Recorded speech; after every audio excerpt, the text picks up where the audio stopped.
Welcome to session 2 of our small group series this fall of Portraits in Courage, where we're taking a look at a number of scenes from the stories of Exodus featuring Moses and other people, and taking a look to see where they needed courage and where sometimes they lacked it and what they had to learn along the way, and then to see what can we learn about our need for courage in particular moments. Perhaps you've heard someone describe a tragic, large, natural event as something of a disaster of biblical proportions. That phrase alludes to the different things that we read in the Bible, such as droughts, pestilence, famine, and floods. This week, we're going to look at one of the most famous set of events recorded in the Bible and probably recorded in human history, the 10 plagues of Egypt. Now, maybe you watched the movie, The 10 Commandments with Charlton Heston, or your generation, you saw the animated movie, The Prince of Egypt. And you watch those events and they kind of inspired awe and wonder, wow, look at all that. Look at what God did there. Look at that power. Now we have to ask ourselves, what do they have to do with courage? Well, they invite us to have the courage to let God be God and display his power. So often we put God in a box that fits our preferences. And we think, well, God can only do this and he can only do that. But these plagues show that God is incontainable, that you cannot put God in a box, that his power is over all things, even the supposed idols that men have come up with over the centuries. Now, where we're at in the story is that Moses has come back to Egypt, and he delivered God's command to let the people go. But as anticipated, as God said would happen, Pharaoh isn't complying. So let's jump in at Exodus chapter 7 at verse 14. It says, "Then the Lord said to Moses, Pharaoh's heart is unyielding. He refuses to let the people go.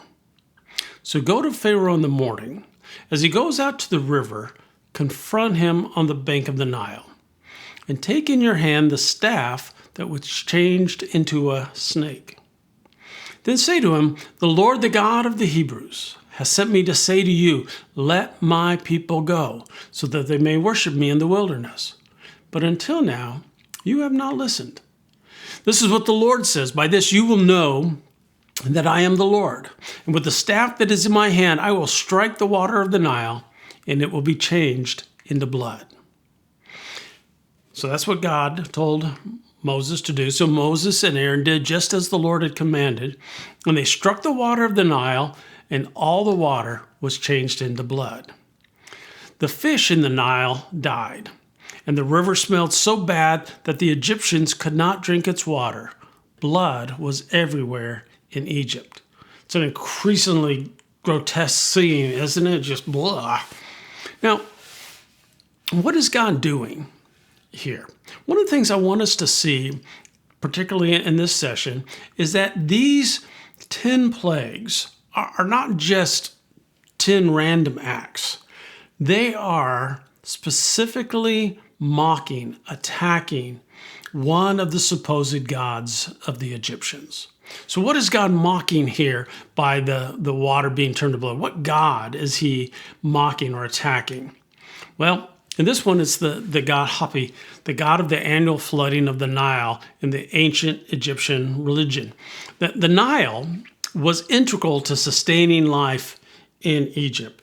Most of civilization followed along the Nile because that's the only place there was water. And so what would happen is every year, the Nile would flood, and with it bring all the silt and soil and nutrients to what would otherwise be barren soil, and that would allow for the growing of crops.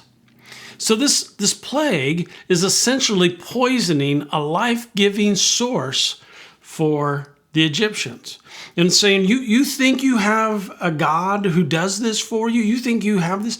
I am more powerful than that God.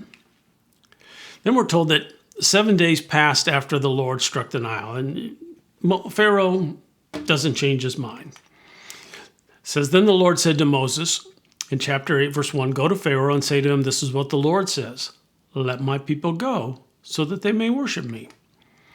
If you refuse to let them go, I will send a plague of frogs on your whole country. The Nile will teem with frogs. They will come up into your palace and your bedroom and onto your bed, into the houses of your officials and on your people and into your ovens and your kneading troughs. The frogs will come up on you and your people and all your officials. Now, think about that for a moment.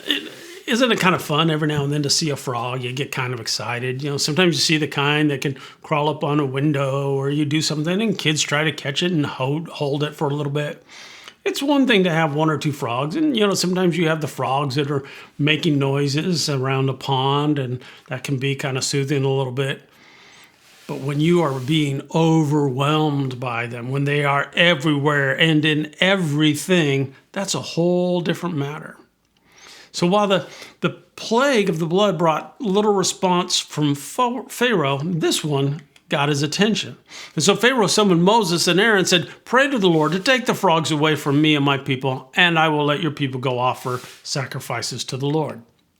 So Moses prayed, the frogs died, and then they had to deal with all these dead frogs that were just piled up, just huge amounts of frogs. But then we're told in verse 15, but when Pharaoh saw that there was relief, he hardened his heart, and he would not listen to Moses and Aaron, just as the Lord had said. Now, what are these frogs? These frogs are an attack on the god Heket, the Egyptian goddess of fertility, and identified often with Hathor, which represented in the form of a frog. To the Egyptians, the frog was an ancient symbol of fertility related to the annual flooding of the Nile. Now, you think about this for a moment. Like I said, frogs you'd think would kind of get their attention. They did for a little bit. I have to wonder, what if it were mice? I think it'd be a whole different matter. But these frogs, it still says something to them, kind of gets their attention, but it doesn't. Once the problem's over, Pharaoh's heart goes back to what it was, and he doesn't let them go. Then we get this. Verse 16, then the Lord said to Moses, tell Aaron, stretch out your staff and strike the dust of the ground, and throughout the land of Egypt the dust will become gnats. Now, this word gnats could also be translated in lice, and this is a movement against their god Geb, who was the Egyptian god of the earth. And it was believed in ancient Egypt that Geb's laughter created earthquakes and he would allow crops to grow. And so here they are now, and you can see what's happening. It's as if God is turning, the Lord, Yahweh, is turning these Egyptian gods on their people. And he was saying, look, things are out of control here. And the people have to be wondering, what is going on? And so there's 10 here. We have limited time, so we're just going to begin moving through. And I just kind of want to share with you those different plagues that we have. But encourage you to go and read the text yourself and see what's there. So the next plague is a swarm of flies. And this was against the god Khepri, a scarab-faced god, kind of a beetle-faced god in ancient Egypt religion, who represented the rising or morning sun. By extension, he can also represent creation and the renewal of life.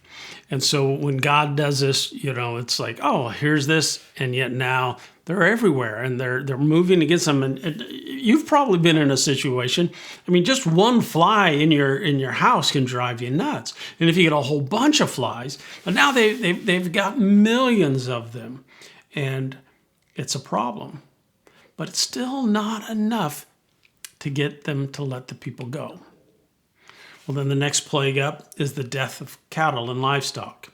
And this moves against the Egyptian god Hathor, who was often depicted as a cow, symbolizing her maternal and celestial aspect. And then the next plague was boils and sores.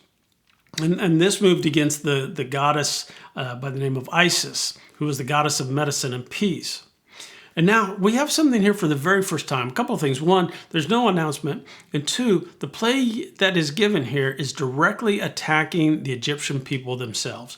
Up until this time, it's been around them, and it's been a nuisance, and it's been a problem. But this is getting them. It's coming out of nowhere. It's not, a gnat landing on your skin.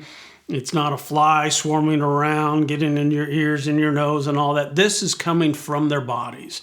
And this represents something here. Cleanliness was a big deal to the Egyptian society at that time. And this plague pronounced the people that they were unclean. And one of the things as you read through the text is you see that there are these magicians. And early on, the magicians would duplicate a couple of things that Moses and Aaron did. But after a while, they couldn't do it anymore. And now they've got a problem because they have these boils on themselves and these sores. They are now unable to go through their ceremonial rituals. They can't do that because they're considered unclean. In fact, they can't even go and stand before Pharaoh. And from this point on, they're out of the picture. We don't see them anymore. We only see Moses and Aaron. The next plague that comes is hail that comes down like fire.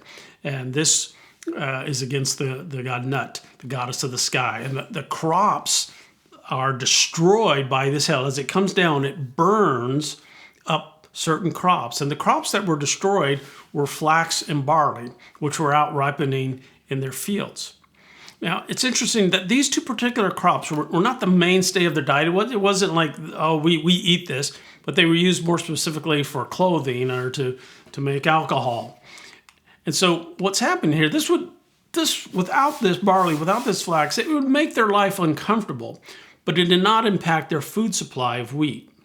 And that gave the Egyptians another opportunity to turn and acknowledge the one true God. Life is uncomfortable. It's been uncomfortable now through all of these plagues, but they still can eat and feed themselves. But then God sends another plague. Pharaoh still won't relent. And so God sends locusts. And this goes against the god Seth, the Egyptian god of storms and disorder. So whatever crops were left intact after the hail were now completely decimated by the swarms of locusts that were unleashed from where? From the sky. And if you've ever seen the images of locusts coming in like this, they look like a cloud, they look like a storm. And so here it is, just coming in and eating and devouring everything that they have. Now, this would definitely affect their life source. By hitting them in their food supply, the Lord displayed the possibility of imminent death if a change of heart did not occur. But still, Pharaoh wouldn't listen. And then we have the 3 days of complete darkness. Now, the sun god Ra was probably the most worshipped god in Egypt other than Pharaoh. And so to have this darkness meant the sun is giving no light. And so God shows that he had control over the sun. And this was giving a testimony that the God of Israel had ultimate power over life and death. Because we don't have a sun, we don't have life, we only have death.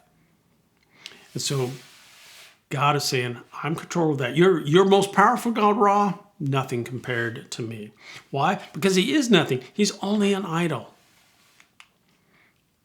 And then we get to probably one of the hardest plagues to think about, and that is the death of the firstborn. This was attack on Pharaoh himself.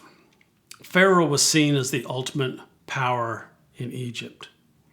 And so even he lost his firstborn son. Even this hit him. Having position and power and all the wealth that went with it, there was a lot of things that Pharaoh was able to kind of contend with and probably be a little bit more comfortable than everyone else. But this came right into his door. This came right into his home. He had no control against it whatsoever. And so we read this and we'll look, be sure to follow along with us on Sundays as well. And if you're not here, be sure to watch the series so you kind of get the whole picture.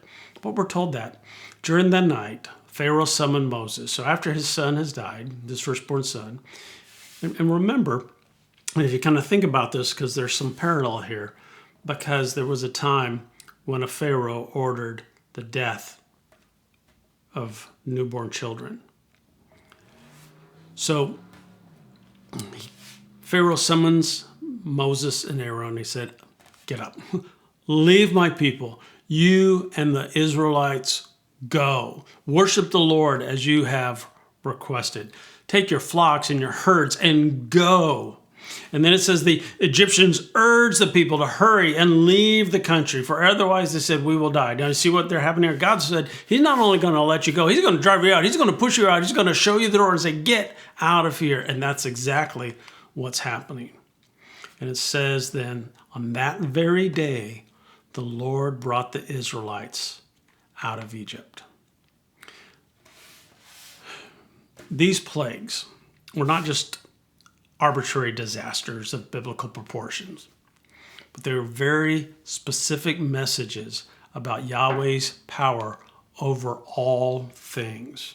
And that's an important lesson for us to keep in mind. When we think about courage, we need to remember that we can have trust, we can have faith, we can have courage because we have a God who has power over everything and everyone. Keep that in mind as you discuss tonight's lesson, and we'll see you next week.